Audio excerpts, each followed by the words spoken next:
Hi guys! Welcome back ulit sa aking YouTube channel. For today's video guys, ituturo ko po sa inyo kung paano mag-load ng Surf to Sawa Internet. So ayan guys, nasa likod ko nagpakabit ako ng Surf to Sawa Internet. So yung mga hindi pa nakakaalam guys kung paano mag-load ng Surf to Sawa Internet through GCash.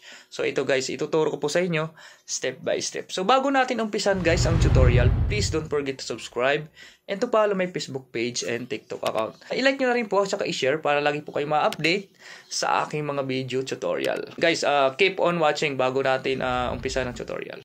Okay guys, nandito na tayo sa home screen ng cellphone ko. Sundan nyo lang po ako, ituturo ko po sa inyo step by step. So, open lang natin guys ang Google o kaya ang Chrome. Tapos dito sa search bar guys, i-type natin ang surftosawa.com.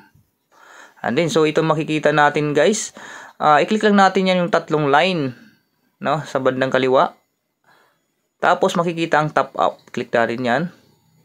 And then, scroll up lang natin sa bandang gitna. Continue natin. So, ito guys, ang pagpipilian guys kung magkano ilulod natin sa Surf to Sawa. So, may Super Fiber 7 to 6G, Super Fiber 15 6G, Super Fiber 30 6G. So, ayun guys, ang pipiliin natin guys dyan, 15, Super Fiber 15. So, ano yan, 15 days ang ibig sabihin yan guys. So, click lang natin yan kung anong choice ang gusto natin. Tapos, makikita dito guys ang recipient. So, ayan guys, yung account number ng Surf to Sawa account natin. So, itatype lang natin dyan guys sa recipient. Tapos, makikita yung amount and convenience fee. Tapos, yung total. So, ipinaw lang natin yan.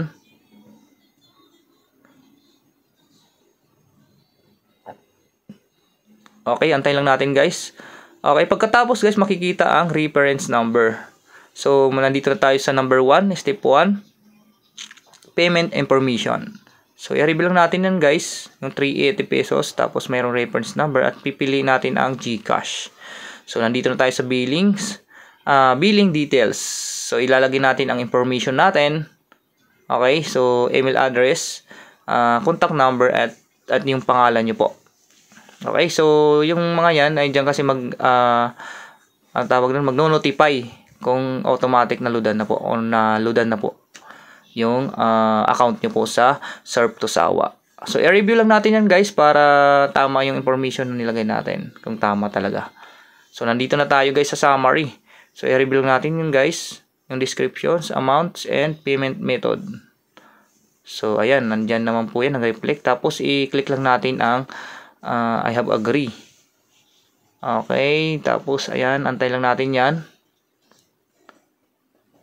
So, madadirect tayo dito guys sa GCash. GCash natin. So, ayan ang number natin. I-next lang natin yan. At mayroon yung reference number or authentication code. So, itatype natin yan guys. Yung code dito sa GCash natin. Okay. So, ayan na. I-next lang natin yan. Tapos, yung password ng GCash. Okay, wait lang natin yan. So, ganito lang kadali guys ng pag-load ng, ayan na, tapos na guys, nakapag-load na tayo. Ganun lang kadali guys pag-load ng Surf to Sawa through GCash. So, I hope guys natutunan nyo po. Please don't forget to subscribe and to follow my Facebook page and TikTok account. I-like nyo rin po tsaka i-share para lagi po kayo ma-update sa aking mga video tutorial. So, ayan guys, okay na yan. Naludan na natin ang Surf to Sawa natin.